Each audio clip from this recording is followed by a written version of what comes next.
Jesus, I surrender all to him. I freely give. 28th of October, 1899, Volume 2.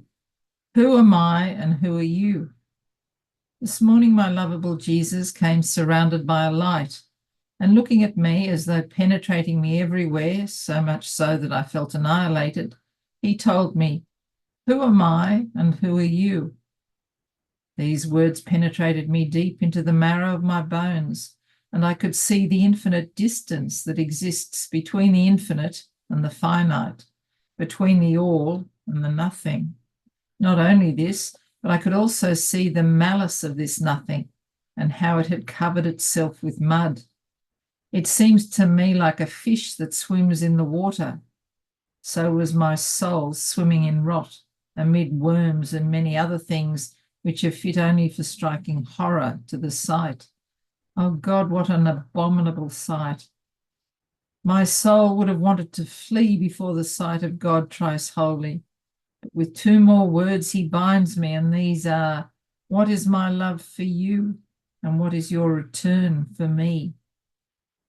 Now, while at the first words I would have wanted to flee, frightened from his presence, at these second words, "What is my love for you?" I found myself sunken, bound by his love from all sides, in such a way that my existence was a product of his love. So if this love would cease, I would no longer exist. It seemed to me that the beats of my heart, my intelligence, and even my breath were a product of his love. I was swimming in him, and even if I wanted to flee, it seemed impossible for me to do it, because his love surrounded me everywhere. My love then seemed like a little drop of water thrown into the sea, which disappears and can no longer be distinguished. How many things I understood, but if I wanted to tell them, I would be too long. Then Jesus disappeared, and I was left all confused. I saw myself all sin, and in my interior I kept imploring forgiveness and mercy. After a little while, my only good came back. I felt all soaked with bitterness and sorrow for my sins. And he told me, "My daughter, when a soul is convinced that she has done evil in offending me, she already performs the office of Magdalene, who bathed my feet with her tears, anointed them with balm, and dried them with her hair. When the soul begins to look within herself at the evil she has done, and she feels sorrow for it, she prepares a bath for my wounds.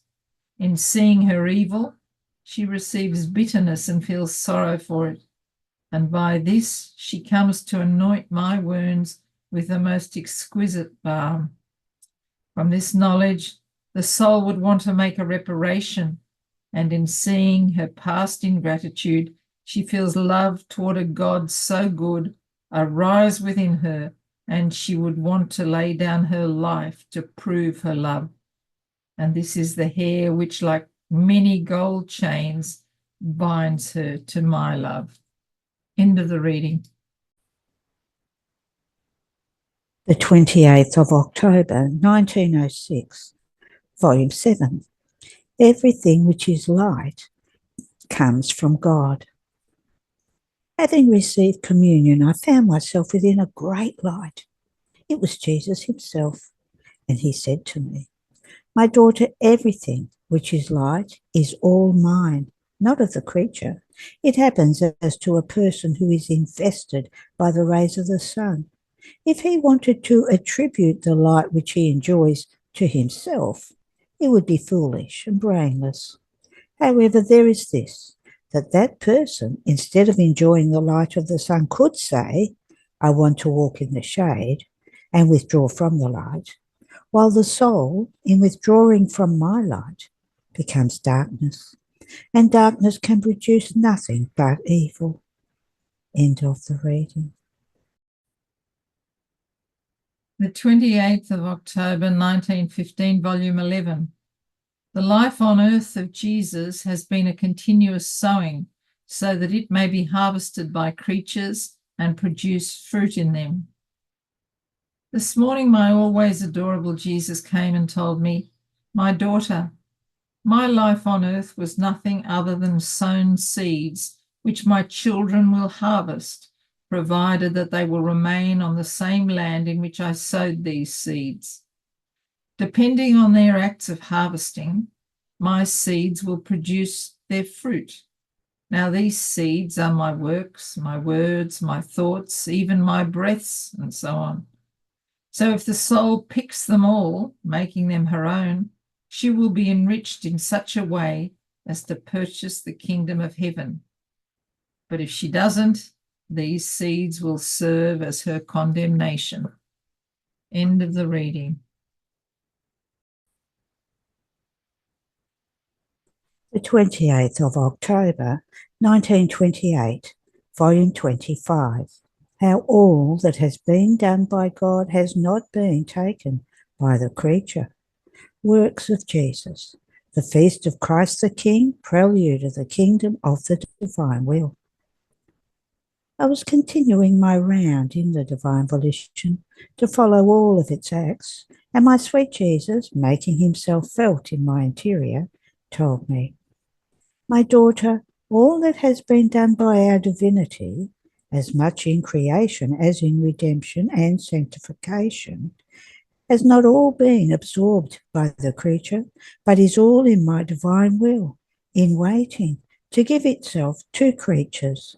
If you could see everything in my divine fiat, you would find an army of acts of ours that came out of us to be given to creatures, but because our will does not reign, they have neither the space in which to put them nor the capacity to receive them. And this divine militia has been waiting for as long as 20 centuries to place itself in office of exercise, so as to bring to creatures the gifts, the clothings, the joys, and the divine weapons that each of our acts possesses, in order to form together with them one single divine army, a celestial militia. Now, so that the kingdom of our divine will may reign in the midst of creatures, it is necessary that the creature absorb into herself all of these acts of the divinity done for love of them, and absorb them so much into herself as to enclose within herself everything that my fiat possesses, interiorizing them and consummating them within herself. So my divine will, consummated within the creature, will make this whole divine army re-enter into her.